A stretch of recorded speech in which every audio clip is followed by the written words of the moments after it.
Bienvenidos a la clase de esta semana. Vamos a continuar con la unidad de electricidad. ¿Sí? En este caso en particular vamos a trabajar una de las leyes más importantes que rigen a los fenómenos eléctricos y es la ley de Ohm. ¿Sí? En la ley de Ohm vamos a trabajar tres factores que tienen que ver con el funcionamiento de los circuitos y son el voltaje, la intensidad de la corriente eléctrica y la resistencia eléctrica. Si bien algunos ya estuvimos hablando, los vamos a repasar brevemente para entender un poco mejor la parte de formulación, la parte de los cálculos. Primero que nada, el voltaje sí lo vamos a representar con la letra B corta, ¿sí? Y se va a medir, o la unidad de medición son los volts, ¿sí? Que ya es una palabra que seguramente estén acostumbrados a escuchar. Las fuentes de energía, que son las baterías, por ejemplo, o la red en un domicilio, son quienes entregan, ¿sí? O son capaces de producir la energía eléctrica, y el valor de voltaje que tenga justamente esa fuente va a determinar cuánta corriente se puede generar a partir de la misma. Cuanto mayor sea el voltaje de la fuente, más energía va a ser capaz de producir. Nosotros tenemos, por ejemplo, pilas que oscilan entre los valores de 1.5 volt, 2 volt, 3 volt, ¿sí? Depende del fabricante y depende del tipo de pila, hasta por ejemplo baterías con valores de 5, 12, 24 volt, ¿sí? O por ejemplo la alimentación de red, es decir, los enchufes en casa, que tienen una tensión o un voltaje de 220 volt. Cuanto mayor es el voltaje, más energía eléctrica puede generar esa fuente, como dije anteriormente. Decimos entonces que el voltaje y la corriente eléctrica o la energía que hay en un circuito son directamente proporcionales, es decir, que si aumenta el voltaje, también va a aumentar el valor de la corriente. En algunos países el valor de tensión de red no es de 220 volt como en Argentina. Por ejemplo, en Brasil utilizan un voltaje máximo de red de 110 volt, y eso a veces sí hace que nosotros tengamos que usar distintos transformadores para poder conectar justamente los dispositivos a lo que son los enchufes o a la red, ya que las fuentes son distintas. Entonces, en resumen, ¿sí? el voltaje es justamente el valor de diferencia de potencial que tiene una fuente de energía, y cuanto mayor sea el voltaje de esa fuente, más energía puede generar. Y por ende es directamente proporcional el voltaje con la corriente eléctrica. Y sí que lo vamos a interpretar como intensidad de la corriente. Yo le suelo decir corriente eléctrica, pero bueno, el término correcto es intensidad de la corriente. Es justamente la energía que circula por el circuito. Cuando nosotros analizamos los circuitos en general, nosotros decimos, bueno, la corriente circula del polo negativo al polo positivo. Justamente eso que circula por los conductores y alimenta a los artefactos es lo que llamamos corriente eléctrica. Y como dije recién, cuanto mayor fuente de voltaje yo disponga en el circuito, es decir, cuanto más volts tenga la fuente, más corriente eléctrica voy a tener circulando en ese sistema en particular. Como dije recién, son directamente proporcionales. Esta corriente se mide en amperes, y cuanto más amperes yo tenga en el circuito, quiere decir que más corriente hay circulando en él.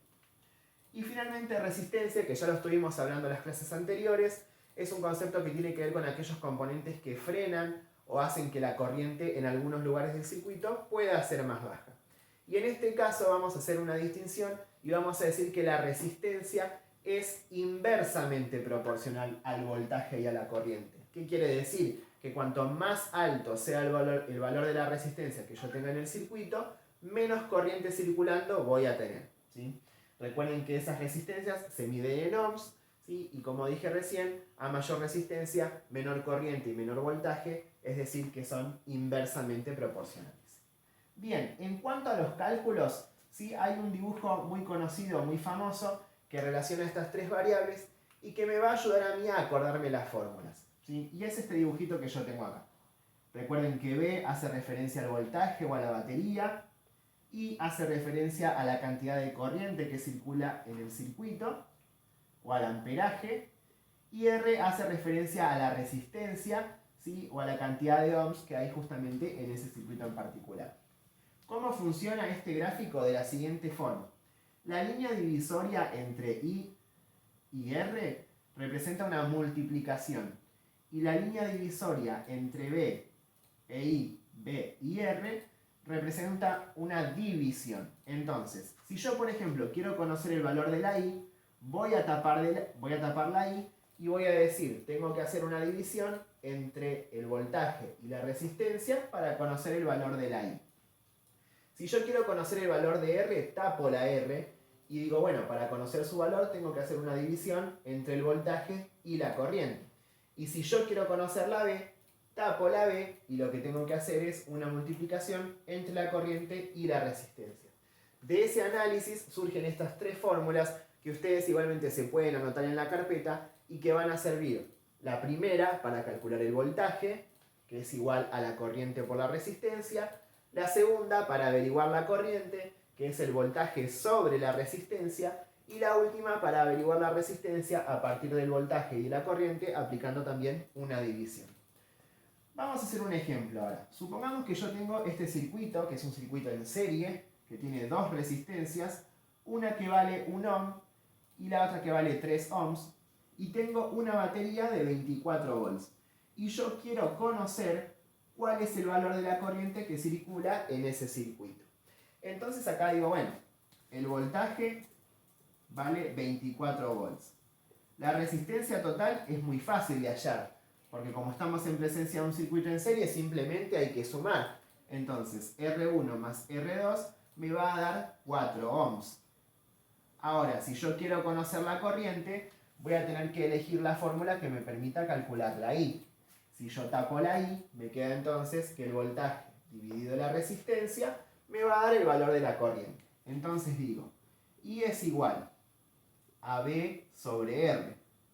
Y es igual, en este caso, a 24 volts, que es el valor de la batería, dividido 4 ohms, que es el valor de la resistencia. 24 dividido 4 me va a dar 6, y la unidad en que medimos este resultado es amperes. Quiere decir entonces que en este circuito va a haber un amperaje de 6. ¿Y por qué esto es muy importante? Si ustedes revisan las etiquetas de distintos artefactos que nosotros utilizamos enchufándolos a la red, van a encontrar que hay un valor de corriente o de amperaje que es el valor máximo que ese componente puede recibir, ¿sí? Y en función de eso yo tengo que armar algún circuito, que obviamente ya los componentes lo tienen en su interior, para que ese dispositivo no reciba más de la corriente que puede soportar, ya que se va a quemar. Entonces, una de las utilidades de calcular la corriente en un circuito determinado es justamente controlar que ese valor de corriente no sea superior al que debería haber, para evitar cortocircuitos o quemaduras de distintas partes o sistemas de ese circuito en particular. Bien, supongamos ahora que yo tengo otro circuito distinto en el que tenemos una batería, una resistencia, y vamos a suponer que la resistencia vale 5 ohms, que el valor de la batería yo no lo conozco, pero sé que la corriente que circula en ese circuito es de 2 amperes. Y yo digo, bueno, si tengo la resistencia y tengo la corriente y quiero saber cuál es el valor de la batería, tengo que tapar la B. Si yo tapo la B, sé que para averiguar justamente su valor, tengo que hacer el valor de la corriente multiplicado el valor de la resistencia. Entonces, en este caso me va a quedar B es igual a I por R. En este caso, la corriente vale 2 amperes, la resistencia vale 5 ohms. Quiere decir entonces que esto me va a dar un valor de 10 volts, porque estoy justamente averiguando el valor del voltaje. Quiere decir entonces que la batería en este caso tiene un valor de 10 volts, ¿sí? Y de esa forma, teniendo dos de los datos, yo puedo averiguar siempre un tercero. En este caso, si yo conociera el valor de la batería y el valor de la corriente, podría tranquilamente calcular el valor de la resistencia utilizando la tercera fórmula, que es la que no usamos en el ejemplo anterior. Entonces, repasando, ¿sí? O resumiendo un poquito. En un circuito hay tres factores que son muy importantes, que son el voltaje, que es el valor de la batería, la corriente, que es la energía que circula en el circuito de forma efectiva, y la resistencia, que es justamente la oposición al paso de esa corriente y el valor que va a tratar de disminuirla. Esos tres valores se pueden relacionar mediante la ley de Ohm, ¿sí? Y mediante esa misma ley, yo conociendo dos de los valores del circuito, puedo calcular o conocer un tercer valor. Bueno, espero que hayan entendido. Cualquier pregunta saben que pueden consultar por los medios que siempre aclaramos, que son Facebook e Instagram, para mayor celeridad y para enviar el trabajo al mail de siempre. Así que cualquier consulta espero poder atenderla con gusto. Un saludo.